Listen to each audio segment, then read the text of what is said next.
Hello guys, welcome to another episode of Project Alpha 75 Milano. Today we are talking about my new repaired oil pan, new gasket and also some new parts that I'm very excited about. And also we are taking out the main caps and the rods for the engine to see what's what.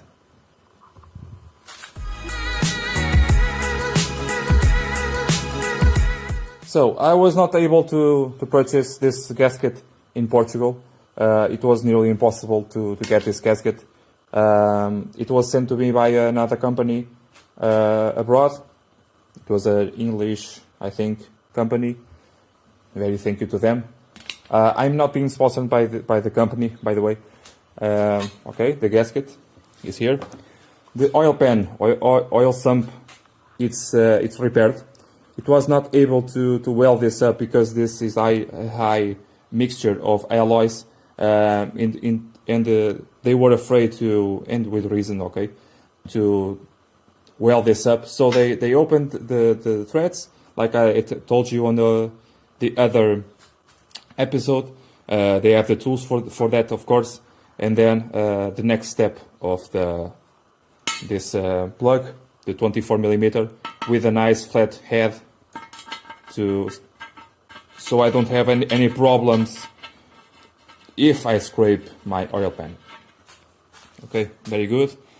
I was able to maintain my drain cavities here. Very important to maintain that holes. Okay, right there. Very good. This is almost ready to go. We just have to clean this up, clean the engine block, after we see what's happened with those caps. In here, oh my god, this was a difficult one. These bushings here, these silent blocks, are no longer available from factory. If they were, they would be very cheap. I don't know why they are so expensive. They really are very expensive. It also came from Alpha Classics. They are very good quality, of course, and I can't wait to mount them to my arm. And in this way, I can assemble all of my suspension and do a little trick with the height of the car. So here we have it. I took out the cap for the number 2 cylinder and the 3 cylinder. On the 3, we have here on the bearing problems on the left side. The number 2 is so-so, not so bad.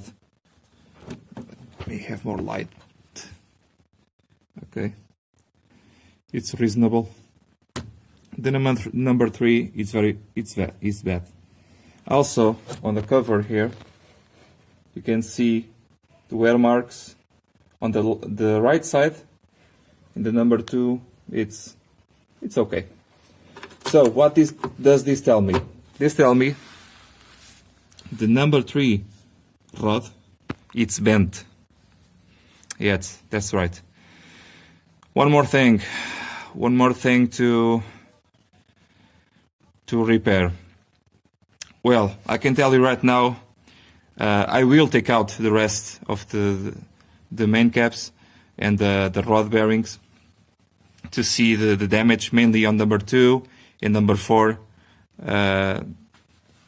big end, no, the supports. But I will not be able to repair right now this connecting rod. But first of all, why does this happen? When you have water or liquid ingestion, you have hydrolock. What happened with number 3 right there was hydrolock, and the connecting rod actually bent. And as it is bent, obviously the bearings will work crooked, and the bearings will wear out in this manner. So all this repair, all this effort all these parts, all this money, just because of one simple, very simple thing. I'm sorry guys, I'm a little bit shocked by this. All this because of one simple, very simple maintenance item. Antifreeze. Good quality antifreeze on every 2 years or 60,000 kilometers. This is maximum time and kilometers. You really have to change this. It is because of the antifreeze that passed through the intake gasket, and the antifreeze was sucked by the engine. Okay, it became a lodge on the combustion chamber, and then it did the hydro lock, and my rod it's bent. Number 3 rod. I was almost expecting this because on the footage that you can see on the, I don't know how much episodes it was ago, I saw the lining, the piston lining, a little bit scored, and I thought, that's nothing. Well, there it is. Guys, it's not good. More problems. I did not expect this at all. As I said many times on my previous episodes, I did not expect so many problems on this engine, and all related to the antifreeze. Man, I cannot stress this enough. The antifreeze is so crucial for your engine, for any brand, for any model, even the electrical cars. Okay, it's very, very important. So, presuming this, I will not be able to repair this engine, the bottom part of this engine right now. The engine is not terribly bad. The caps, the bearings. I'm sorry, in Portuguese is caps. As I said on my last video, I will not leave anything behind. And if the bearings were all only wear out by the age and the low quality of the oils or something like that, of course I will change the bearing caps. But the problem is not that. The rod is, instead of being straight up, is bent like this. Imagine the rod is bent, and the caps, the bearing caps, they are crooked on the camshaft, the crankshaft.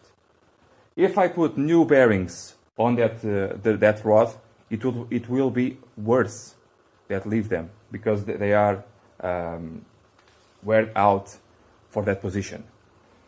So it's not a super happy ending, I know, but I cannot do it anymore. There is a lot of money, a lot of effort on this engine.